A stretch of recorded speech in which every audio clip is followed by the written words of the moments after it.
Good morning po sa inyo lahat. Kamusta naman po? Kamusta ang araw po? Sino po ba dito yung mga galing po sa malalayong lugar? Bulacan pa. Si ma'am, galing pa ng Bicol. Si ma'am, ikaw po? Bulacan pa. Wala bang Pampanga? Wala na yun. Yan. Bago tayo mag-start po, ako po yung magpapakilala po. Ako po si Joshua Cabrera, ang owner po ng Red Shell Aqua Farm. Paano nga po ba ako napunta sa pag-aalimango? Ako po ay napunta sa pag-aalimango since 2006 po hanggang 2019 ako po isang tauhan sa mga bebe Pampanga. Sa edad ko po 21 years old, nagsimula po sa mga baby alimango, yung mga tinatawag po langaw, simula po doon hanggang sa pagpapakain po, hanggang sa pag-harvest. Lahat po ng daliri ko may sipit na po yan. Buti naman hindi naputol. Yan, tinan niyo po ito, lapit na nga putol eh. At yun po, nakakasama rin ako sa market. Kaya 2017 nagustuhan ko po talaga yung mag-alimango. Kaya 2017, nung nagsuggest po ako ng vertical mud crab fattening. Ito po yung nagpapataba tayo ng alimango sa system or tinatawag na RAS. At yung nagsuggest po ako sa amo ko noon, gumanda po yung kitaan. Dumoble or umible sa isang taon, kaya po mag 100 million. Kaya 2018 po, nung na-promote po ako bilang manager, tumaas po yung aking posisyon pero yung aking sweldo, ganun pa rin po. Pero may tinaas po pero hindi po sakto dun sa posisyon na binigay niya sa akin. Kaya 2018, naghingi rin po ako ng salary increase. At hindi niya po ako napagbigyan. Bakit po? Kasi hindi po nakikita ng amo ko yung effort na ginagawa ko sa kanyang farm. Kaya 2019, nung nagpa siya po ako mag-resign, nagpaalam po ako ng maayos. Yun po, nagkaroon naman ako ng back pay. Yung sweldo ko naman naiipon po eh. Kaya po yun yung pinanimula ko sa Nike Cavite po. Nagsimula muna po ako sa fattening. Nagsimula po ako sa 50 kgs, 100, 200, hanggang sa nagkaroon po tayo ng farm. Hanggang sa ngayon po. Ngayon po, balik na tayo sa ating topic. Paano nga po ba kumita sa pag-aalimango? May dalawang way po kasi tayo. May dalawang way po kasi tayo para kumita po sa alimango. Ito po yung number 1. Ito po yung tinatawag nating growing.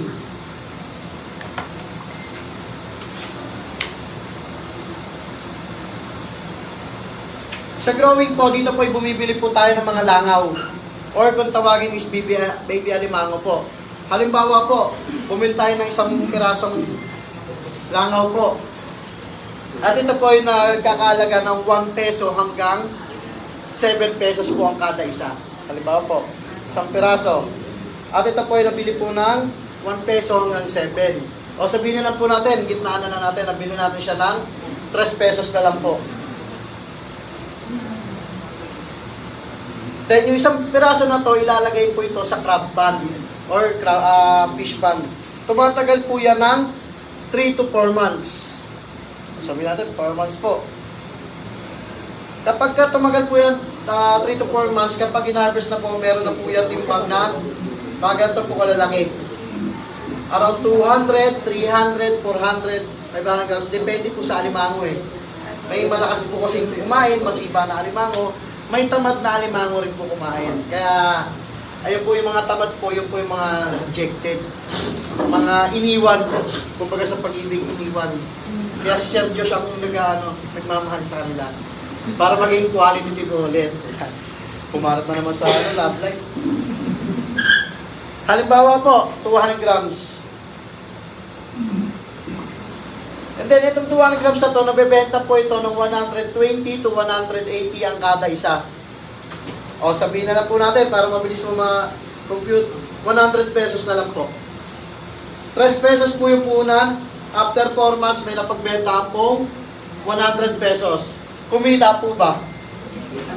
Partulog po ah. Kumita po ba? Yeah. Ngayon po, parang may gustong magtanong sa inyo, itanong nyo na po yan. Mortality rate, sama natin. Expenses, sama po natin. Tama po? Halimbawa po, meron po tayo 1,000 pieces. na baby alimango. At ito po ay nabili natin sa halagang 3 pesos, bali 3,000 po. Then yung 1,000 na to, ilalagay po sa krapan at tumatagal po siya ng 3 to 4 months. Then after 3 to 4 months, kapag in-harvest, may 200 grams po. Ang 200 grams po, magkano po nabibenta? 100 pesos. Bali 100 pesos times 1,000, meron po tayo na pagbentahan na 100,000. Ito na po ba yung kita? Hindi pa po. Kasi pasok pa po dito yung mortality. Sa mortality rate naman po, do sa 9 hectares ko, 10% to 20% po ang nararamdaman ko na mortality. Kapag 30% po, test natin 30%. Kung may kikitain pa rin po. 30% minus 1,000, may tira na lang po tayong alimango na 700 pieces. Then, nabenta na lang po natin siya sa halagang 70,000. Sa 70,000, ito na po ba yung kita? Hindi pa rin po. Kasi dito po papasok yung feeds, pasahod po sa mga bantay po natin. Ang expenses po ba umaabot ng 50-50 sa gross? Di ba hindi naman po, mga 20%, 10% nga lang, 10%, 20%, 30%. Ito po gawin natin 50-50, 35,000 na lang po. 3,000 po yung puhunan.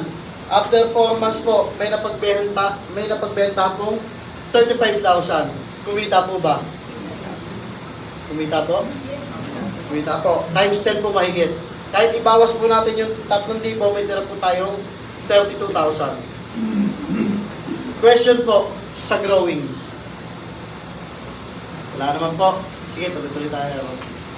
Ngayon po, daw naman tayo sa number 2 natin. Ito po yung tawag natin na crab fattening.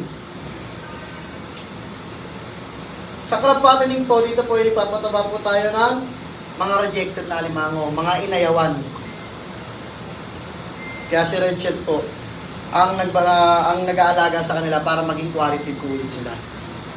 Halimbawa po, bumili po tayo ng pahit na alimango at nabili po natin to ng 200 to 600 per kilo.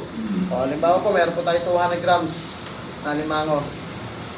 At itong 200 grams, para makabuo po tayo ng 1 kilo, kailangan po natin ng 5 alimango para equals po ng 1 kg. Ngayon po ba? At ito po, halimbawa, nabili po natin to ng 200 na lang, 200 per kilo. Yan. Bali, itong 5 alimango na to, ilalagay po ito sa crab box. Pagpasensya nyo na drawing po ha. Hindi po araw yan, hindi rin po garapata. Alimango po yan. Yan. Ilalagay po yan dyan at tumatagal lang po siya ng 2 to 3 weeks. Then after 2 to 3 weeks po, pag in-harvest na po natin, meron na po yan 300 grams. Then yung 300 grams na to, times natin sa 5. Kasi 5 po yung alimango natin kanina. Bali 300 grams times 5, meron po tayong 1,2 kilo. Tama po? At hindi lang po yung timbang ang tumataas po dito. Pati po yung presyo po nito kapag export quality na. Nagiging 1,000 pesos per kilo ang isang kilo po. Kahit mahigit. Halimbawa po, nabenta natin siya ng 1,000 per kilo. Bali 1,000 times 1.5, meron po tayo 1,500 po. O sabihin po natin, may expenses pa, 500, alisin natin. May tira po tayo 1,000. Kumita po ba? Sa loob lang po na 2 to 3 weeks. Question po sa fattening. Parang wala naman. Parang alam ko yung naabangan niyo po ah. Yan po. Sir Josh, gusto ko sana mag-alaga ng alimango. Paano naman po yung mga requirements naman dyan? Ano po ba mga requirements sa growing, sa fattening? Sa mga requirements naman po, unang-una sa nag-growing po, kailangan nyo dito ng hekta-hektarya ang crab pan. At hindi lang po basta hekta-hektarya. Kailangan po ang water source nyo dito is brackish water. Ano po ba ang brackish? Ito po yung halo ng tubig, alat at tabang. Hindi po siya maalat, hindi rin po siya matabang. Katamtaman lang po. Tapos po yung pangalawang requirements po doon yung mag-aalaga. Bantay, kailangan doon. Yung bantay nyo, kailangan hindi bantay sa lakay. Alam nyo na po agad ha. Sa ano naman po natin, sa Number 2 naman natin, ito yung crab fattening. Ang kailangan nyo po dito oras. Katulad ng pinanood ko sa inyong video. Ano sabi ko po? Maabot po siya ng 2 hours, 3 hours, 4 hours, magpakain lang po. Kasi po, kapag nagpapakain tayo ng isang baby alimango, doon sa, ano kasi, sa crab box ko sa, sa NAI, 1,000 po yun. Hindi po yun napupuno. Pag 500 piraso po yun, napakatagal na namin po pakain, kahit 3 na po kami. Inaabot pa kami ng 2 hours, 3 hours, mga ganun po. Kasi po, bakit? Kapag pinakain nyo kasi ang alimango, kapag naubos nyo po yung pagkain, bibigyan at bibigyan nyo pa rin po. Para po maging mabilis ang pagbenta po. Magiging kwarta na po agad. Kaya po ba, pag nag-alaga kayo, tinipid ninyo, maganda po ba yung bentahan? Di ba? Hindi po. Kailangan po, hanggang gusto po ng alimango, hanggang hindi niya binibitawan yung pagkain, bigyan nyo na po ng bigyan. Kapag ayaw naman po ng alimango, halimbawa, na-stress. Pag na-stress po kasi yan, ayaw kumain. Na-stress, halimbawa, binigyan ninyo. Kukunin niya yung sipit niya, pero kapag umalis po kayo, bibitawan niya yan. Kailangan yung balikan po yun. Kaya every 30 minutes, i-check po yung box kung nandun pa yung pagkain. Kasi pag hindi nyo po chinek yun, magkukos po yun ng ammonia pag nabulok po yung pagkain na yun. Malalason po yung buong system natin. Magkakamatayan po yung alimango natin. Kaya kailangan po is may oras kayo. Yun, kumbaga, oras. Tapos number 2, brackish water din po yung tubig nito. Kapag nasa Makati po kayo, may malapit po bang dagat dyan? Wala po. Siyempre, sabihin nyo, sir, asin. Hindi ko alam kung may sa asin, hindi pa ako nakapag-testing eh. Pero sabihin nyo sa akin, Sir Diyos, paano yun? Wala akong siyempre, maghihigil po kayo. Dagdag expenses po yun. Hindi kagaya po ng kay Rachel po, malapit po tayo sa tubig dagat. 4 minutes to 5 minutes, nandun na po tayo sa dagat. Kaya mabilis na po nakapagkuha ng tubig alat. Ngayon po, parang nalulungkot na. Ayoko na mag-alaga ng alimango, taga Makati ako eh. Sir Diyos, parang baliwala na rin po yung pagpunta namin dito kasi hindi ako makapag-alaga ng alimango. Huwag po kayo mag-alala. Kasi po, sa ipapakilala ko sa inyong negosyo, siguradong kikita po kayo kahit busy po kayo sa ibang bagay, kahit may trabaho po kayo, tapos nasa Makati po kayo, hindi po kayo makakakuha ng tubig. Ito na po, si Rachel po. Kay Rachel po, ang gagawin nyo na po dito is mamumuhunan po kayo. Ako po bahala mag-alaga, magbenta, then kapag nakapagbenta na po, maghahati po tayo bilang financer at ni Rachel na nag-alaga po ng alimango po. Ito po yung mga langaw po. Nakaliliit po. Kapag mas maliit pa po sa langaw, ang tawag na po doon, kulangot. Medyo lang po. Ano po yung langaw pa rin po yun. Tapos mga legalities po natin, nandiyan naman. Then after 3 to 4 months, ganyan po kalalaki yan. Kung nakikita niyo po yung profile pic ko, nasa 1.5 kilo po yun. Nahawak ko yun, mga limango. Ito naman po yung RAS, or Recirculating Aquaculture System. Halimbawa po, nandito po yung water pump nyo.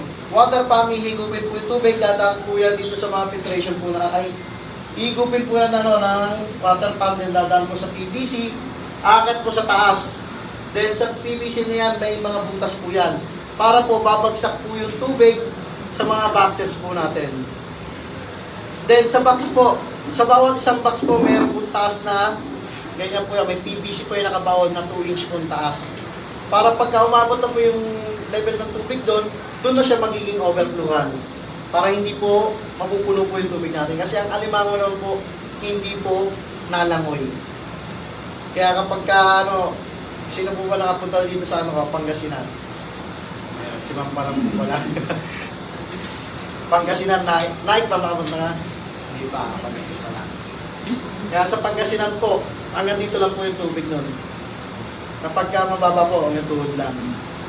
Kaya yung alimango, pag natatakan nyo, sigurado po, putol lang yung daliri ninyo. Hindi naman po, hindi naman putol. Sisigaw po kayo. Kala nyo kung ano na nangyari. Hindi pinabaha din sa tingin. Hindi po. Yo, nag-update naman po ako nung nagbagyo. Punta po ako doon. Hindi pa ako kasama siguro.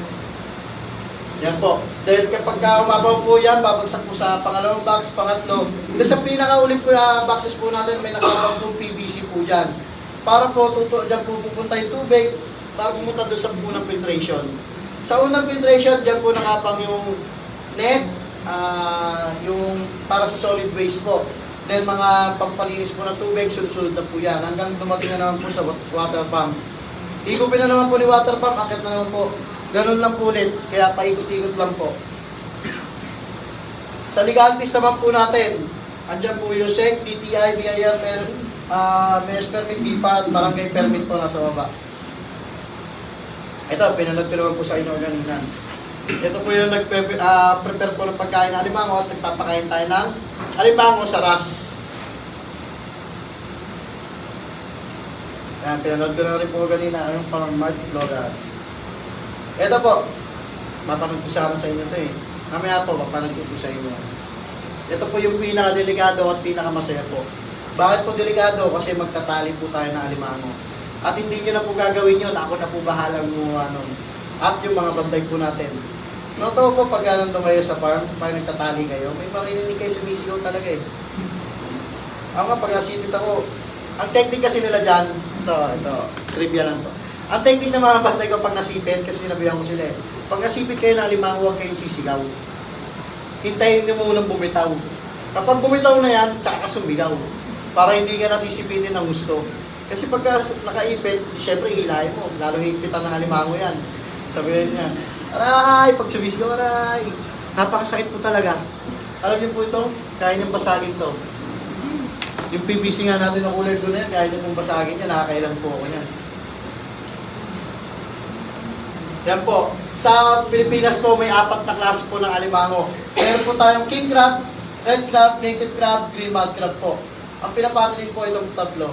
At ang pinakamahal po, yung king crab. Sa gender naman po, may 3 gender po tayo.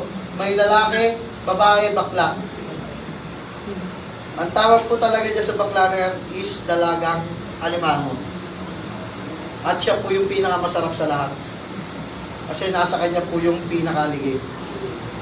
Yung purong aligid talaga. Yan, sa cycle naman po natin, ito po yung langaw, then crablets. Ako po kasi bumibili na ako ng crablets para mas mababa na po yung mortality rate. Ang kasi laki na po ng posporo po yun, mga ganyan kalaki po yun. 12 pesos na po isa nun. May kita pa rin po, kahit mabenta natin na 120 to 180, kita pa rin po. Ngayon po, dako na po tayo sa 4 na kitaan natin kay Red Shell. Dito po kasi kay Red Shell may 4 na kitaan po. Kung gano'n nyo kadalas gusto kumuha ng inyong kita. May weekly po tayo, may monthly, may 4 months at 8 months po. Dito muna po tayo kay weekly. Kay weekly po is meron pong 2% at minimum na 1,000 hanggang 90,000. Halimbawa po, ang kapital nyo dito is 50,000. Bali, ang 2% po ng 50,000 is 1,000 pesos po kada week. Kung iipunin nyo po yan sa loob po ng 24 weeks, meron po ay magiging profit na 24,000. Then after 24 weeks, ibabalik ko sa inyo sa kapital na 50, kaya total of 74,000 sa loob lang po ng 24 weeks or kulang-kulang 6 months. Ito po ay tumataas din yung percentage, depende sa inyong kapital. Kapag 100,000 na po tayo, 2.5% na po siya. May bonus na tayong 0.5. Halimbawa po, ang kapital ninyo is 100,000. Bali, ang 2.5% po ng 100,000 is 2,500 po kada week. Kung iipunin nyo po yan sa loob po ng 24 weeks, meron po ay magiging profit na 60,000. Then, after 24 weeks, i-rentayin ko sa inyo si 100, kaya total of 160,000 sa loob lang po ng 24 weeks or kulang-kulang 6 months. Question po kay weekly. Malinaw po ba? Ako po magtatanong. Maganda po ba ang kitaan kay weekly? Parang tulog na. Tamlay. Maganda po ba ang kitaan kay weekly? Parang yung pinakadulo ang inaabangan ninyo kasi. Maganda sir, pero parang mukha. Ayan. Maganda po. Ngayon po, dako naman tayo kay monthly. Kay monthly naman po is meron po 12% at minimum na 1,000 hanggang 90,000. Halimbawa po, ang kapital nyo dito is 50,000. Bali, ang 12% po ng 50,000 is 6,000 po kada isang buwan. Kung iipunin nyo po yan sa limang buwan po, meron po yung magiging profit na 30,000.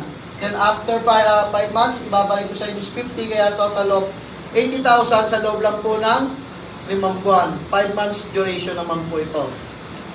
Yan po, lumalaki po yung percentage nito, depende sa inyong kapital. Kapag 100,000 na po tayo, meron na tayong 14%. May bonus na tayong 2%. Halimbawa po, ang kapital ninyo is 100,000. Bale, ang 14% po na 100,000 is 14,000 po every month. Kung iipunin nyo po yan sa loob po ng 5 buwan, meron po yung magiging profit na 70,000. Then after 5 months po, i-return ko sa inyo si 100, kaya total of 170,000 sa loob lang po ng 5 buwan. Yan po, may question po ba kay monthly? Parang inaabangan talaga yung dulo. Yan po, ako po magtatanong sa inyo. Maganda po ba ang kitaan kay monthly? Meron pa ako isang tanong po. Parang tulog na tulog po kasi kayo eh. Ano po ba ang magandang kitaan? Yung kay weekly or kay monthly? Ano po? Monthly. Mali po kayo. Ang sagot po dyan is parehas po. Lahat po na nakalagay po dito is maganda po yung kitaan po natin. Depende na lang po sa inyo kung gano'n yung kadalas gusto kumuha ng inyong kita. Kasi may gusto na, sir, halimbawa wala tayong weekly. Magtatanong, sir, ba't walang weekly? Gusto ko weekly ako kikita eh. Pilipino nga naman po. Kaya nilagyan ko po ng mga ganyan. Weekly, monthly, 4 months, at 8 months. Yan po. Kung wala na kayong tanong, dako naman po tayo kay 4 months. Kay 4 months naman po, ang pagkakaiba naman ito sa una at dalawa na paliwanag ko sa inyo, hindi po kayo dito kikita ng weekly at monthly. Kundi isang kitaan lang po, sa loob lang po ng 4 na buwan. Halimbawa po, ang advantage po nito, mas malaki yung percentage niya. Bakit po? Kasi po, mas nagagamit ko yung profit at capital ninyo. Napapagulong po talaga. At ang minimum po nito is 10,000 hanggang 90,000 po. Halimbawa po, ang capital ninyo is 50,000. Bali, ang 120% po ng 50,000 is 60,000 po. Plus, ibabalik ko po sa inyo si capital na 50, kaya total of 110,000 sa loob lang po ng 4 months. Yan po, lumalaki po yung percentage nito, depende sa inyong kapital. Kapag 100,000 na po tayo, meron na tayong 150%. May bonus na tayong 30%. Halimbawa po, ang kapital ninyo dito is 100,000. Bali, ang 150% po ng 100,000 is 150,000 po. Plus, ibabalik ko po sa inyo si 100, kaya total of 250,000 sa loob lang po ng 4 na buwan. Kapag 1 million na po tayo, meron na po tayong 190%. Bali, ang 1 million, ang halimbawa, kapital ninyo is 1 million. Bali, sa loob po ng 4 na buwan, meron po siyang 2.9. Kasama po si kapital. Parang times 3 po. Tama po? Ngayon po, bago tayo dumako dun sa pinakahuling plan natin, paliwanag ko muna po sa inyo.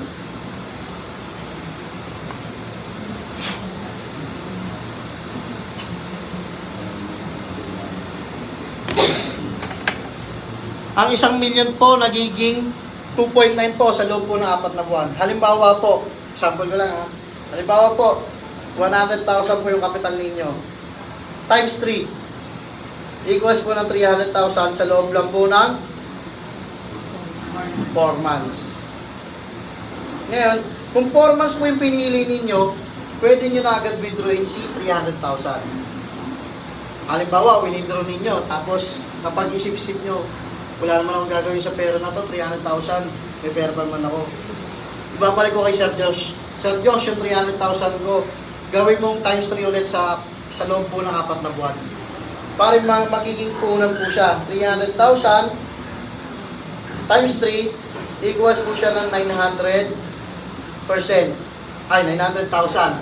Sa loob lang po ng 8 buwan na po. Dalawang cycle na po siya.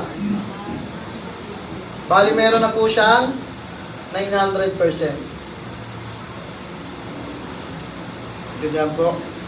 Ngayon po, bago tayo lumipat kay grower po kasi is dinagdagan ko po siya ng 100%. Kaya meron po siyang 1,000% po.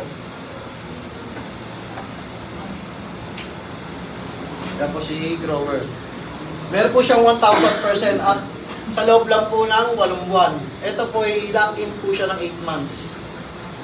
Halimbawa, ang minimum nito is 10,000 hanggang 900,000 po. Maximum pa, pwede pang mag-high. Halimbawa po, ang kapital niya dito is 50,000. Bali, ang 1,000% po ng 50,000 is 500,000 po. Plus, ibabalik ko po sa inyo is 50, kaya total of 550,000 sa loob lang po ng 8 months. Sir Diyos, ba't ginawa mo 1,000%? Bakit po? Kasi po, mas nagamit ko po yung kapital ninyo ng matagal. Kasi 8 buwan po yan. Napaikot ko po na talaga, napaikot. Sa madaling salita po, kumita po talaga ako, kaya binigyan ko po kayo ng bonus na 100%. Ngayon po, question po. Ilan taon na yung business niya? Ilan taon na yung business? Since 2006 po. 6. Meron ba naging instances na nalugi or na peste, anong dahilan, Yun po. at anong buwan nangyayari? Yun po, yun ang question ni Sir. Kasi po, nung nasa farm pa ako ng amo ko, meron po talagang ganun. Hindi ko namin Opo, sa bagyo po, unang-una. Calamity, pag umapaw po, nakakalabas yung alimango niya. Kaya hindi pa namin alam ang remedyohan eh. Pero nung nagkaroon po ako ng crab ban, sabi ko, ba't di kaya lagyan ko ng net to para hindi makakyat po yung alimango? Nakanet po siya ng buong pilapil ko po. Para kahit bumagyo po, ang ko napansin ko sa alimango talagang hindi nalangoy po. Kaya ang po ng net nun, may net po sa ilalim, mas may net din po ng paabang sa taas. Para kapag umakyat po siya, hindi siya makakalabas sa net. Babagsak at babagsak din po sa loob ng tubig natin. Then, pag nag-drain po yan, meron pong net na nakabang din. Then, sa pinakadulo po, may net din. Sa ano naman sir, sa buwan naman po, pinakamababang presyo na po yan, mga 1K. Pero sir, wala nangyayari yung pagkakas na ba? Umanig baha. Hindi po. Depends sa temperature. Opo. Hindi yung nalalaman sa tubig. Hindi naman po. Sa temperature. Kasi po tuloy-tuloy ang flow ng tubig po natin doon. Konektado po siya tubig dagat at ilog. Kaya tuloy-tuloy po yung natin ng tubig. So wala pang instances na yung pang-nakitest? Wala po. Walang ganun. Na-experience ko na kasi ito sa amo ko, kaya hindi ko pwedeng ma-experience sa akin. Kaya nire-remedyo ko po. Pero may nangyari dati. Opo, sa amo ko. Pero sa akin po, hindi pa. Kumbaga naging ano ko po yun eh, trial and error yung amo ko eh. Yung sa fish pa ng amo ko. Kumbaga naging ano ko po yun, training. Opo. Ano nga po yung sa ano ngayon, nagtayo po ako ng RAS. Yung mga 1 kilong alimango, 2 kilo. Nagkamatayan po yun. Yung saan nagsuggest ako una. Ang nailagay namin tubig pa ng gripo. May chlorine pa. Muntik pa ako matanggal nun. Ilang kilo po yun, 50 piraso po yun. Sabihin natin 1 kilo, di 50 kilos na. Muntik pa ako matanggal. Kaya nun, simula nun, inalam ko talaga kung bakit namamatay ang alimango. Yung pala, mali po yung tubig namin. Ngayon po, may tanong pa rin po ba kay grower? Yung pong cost na, alam mo, pag binibenta ang alimango, hindi po yan bumababa. Hindi po siya na bumababa. Pinamababa na po 1,000. 1,000. Sige po, tapusin ko muna ang aking presentation po kasi hanggang alas 4 lang po tayo dito. Gagamitin po sa baba ng iba. Ngayon po, sino po ba dito nakakilala kay Warren Buffett? Po, si Warren Buffett po kasi si Warren Buffett po kasi isa sa pinakamagaling na investor sa buong mundo. Yumaman na po siya dahil hindi po siya nagtatrabaho. Bakit po? Ang nagtatrabaho, ang pera nagtatrabaho para kumita po siya. Ang pera nagtatrabaho para kumita po siya. Diba? Sa madaling salita, halimbawa, ako magpasok ko sa ganito, si company ang nagtatrabaho para sa akin. Ganun po yung ibig sabihin niya doon. Then meron pa po yan eh. Lahat ng itlog ninyo, huwag yung po ilalagay sa isang basket lang. Kumbaga, ang lahat ng kapital ninyo, huwag yung ilalagay sa isang company lang. Ngayon po, dito kay Rachel, nakilala niyo po si Rachel, pwede kayo mag-test dito na 1K. Ngayon, kung nakita ninyo po maganda, pwede po kayo magdagdag dito. May bonus pa po ako dyan. Kapag nakapag-invite po kayo, meron po kayo 6% referral. Halimbawa po, si Sir, in-invite po ako ni sir. Then, ako po yung nag-capital ng 10,000. Automatic po yun, pasok po sa account ni sir yun, 6% nun. 600 pesos po yun. Ito po, optional lang din po sa pag-i-invite. Pwede naman po kayong hindi mag-invite. Kasi bakit po? Kumikita naman po kayo sa sarili ninyong kapital. Ngayon po, sino po ba dito gusto na kumita habang si ma'am, habang natutulog po, kumikita po. Si ma'am, nasa party po, kumikita pa rin po. Si sir, nasa trabaho po, kumikita po. Si sir, nasa school, kumikita pa rin po. Sa madaling salita, kumikita po tayo dahil ako po ang magtatrabaho para sa ating lahat. Ngayon po, ulitin ko po, ako po si Joshua Cabrera. Sino po dito ang gusto na mag-start ng kapital, pwede po kayo lumapit sa akin. Kung may mga katanungan po kayo, pwede po kayong lumapit sa akin, hindi po ako nangangagat. At lalong-lalong hindi po ako naninibit. Kaya, God bless po sa ating lahat and thank you po. Bye-bye. Shoutout po sa inyo lahat. At yung mga OFW po, shoutout po.